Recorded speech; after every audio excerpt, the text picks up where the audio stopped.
নমস্কার বন্ধুরা, মামুনির ব্লগসে সবাইকে স্বাগত। সবাই কেমন আছো? আশা করছি সবাই খুব ভালো আছো। নববর্ষের অনেক অনেক শুভেচ্ছা তোমাদেরকে। সবাই নববর্ষ কেমন কাটিয়েছে অবশ্যই জানিও। আমি খুব ভালো কাটিয়েছি। কামাখ্যায় গিয়েছিলাম তো পুজো দিতে মায়ের। তার ভ্লগও আমি দেবো তোমাদের সবাইকে। আজকে একটা ছোট্ট ভ্লগ নিয়ে এসেছি। যে শনি সাড়ে সাতি চলছে, তো শনি সাড়ে সাতির জন্য তোমরা কি কি করতে পারো। তো প্রথমে দেখলে একটা প্রদীপ আমি নিয়েছি, তাতে মেটে সিঁদুর গুলে রাখা থাকে, তো সেগুলো রেখে থাকি আমি। তো সেই মেটে সিঁদুর দিয়ে ফোঁটা দিয়ে নিচ্ছি। সেটা কেন দিচ্ছি আমি সেটা বলছি। মানে সবার কাছে আমার ছোট্ট একটা রিকোয়েস্ট, আমার চ্যানেলটা অবশ্যই সাবস্ক্রাইব করো, আর আমার ভিডিওটা যদি তোমাদের ভালো লেগে থাকে অবশ্যই সেটা লাইক করো, তোমার ফ্রেন্ডস অ্যান্ড ফ্যামিলির সাথে শেয়ার করো। তো চলে আসি প্রদীপের, এই তিনটে প্রদীপ কেন আজকে আমি নিয়ে এসেছি। তো প্রথমে দেখলে চামেলি তেল দিয়ে গুলে রাখা মেটে সিঁদুরটা আমি লাগিয়ে নিলাম, প্রদীপে 5টা ফোঁটা দিয়ে নিলাম, আর 3টেতেই আমি সলতে দিয়ে নিচ্ছি। এবার একটা কথা বলি, শনি মহারাজের শনি মহারাজের কী বলে সাড়ে সাতি শুরু হয়েছে তোমরা জানোই। তো সেই কারণে প্রতি শনিবার বিকালে যদি তোমরা এই 3টে কাজ করতে পারো, কিছুটা হলেও এই প্রকোপ থেকে তোমরা না ভালো ফল পাবে। আর একটা কথা তোমাদের বলবো, তোমরা কি আগে কি কর্ম করেছো, অবশ্যই কর্মের ওপর ভরসা রাখবে। কি কর্ম করেছো সেই কর্মের ওপর বিশ্বাস রাখো। সেই কর্ম তুমি যদি ভালো করে থাকো তার ফল শনি মহারাজ ভালো দেবে। যদি তোমরা খারাপ কাজ করে থাকো তাহলে ভয় পেও না, শনি মহারাজ সেই অনুযায়ী তোমাদেরকে ফলটা দেবে। তাই ভয়ের কিছু নেই, যেটা করেছো সেটারই ফলটা পাবে।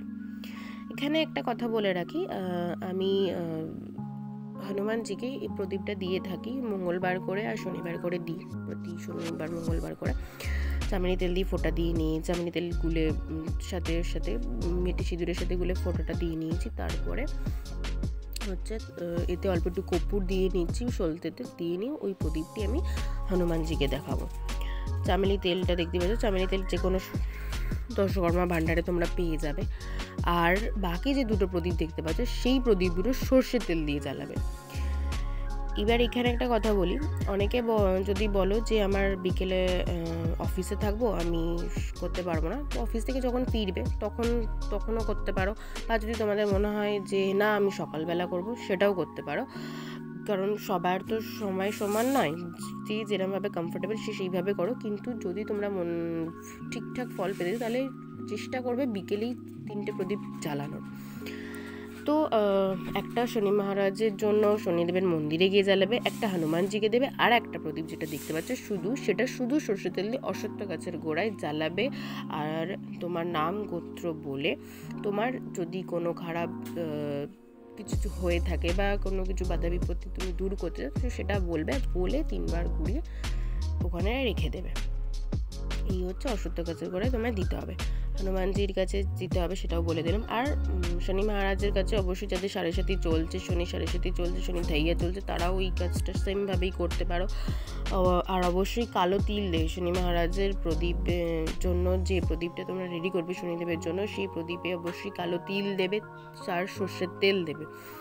দিয়ে সেই প্রদীপটি জ্বালিয়ে ওনাকে দেখাবে, দেখিয়ে তোমার নাম গোত্র আর তোমার কী অসুবিধা না আছে সেটা তুমি জানাবে, সেটা থেকে যাতে সুফল পাও। তো সেটা বলে তোমার মনস্কামনা বলে ওখানে দিয়ে আসবে। তো অবশ্যই জানিও আমার ভিডিওটা কেমন লাগছে, আর এই ছোট টিপসটা কেমন হলো সেটাও বলো।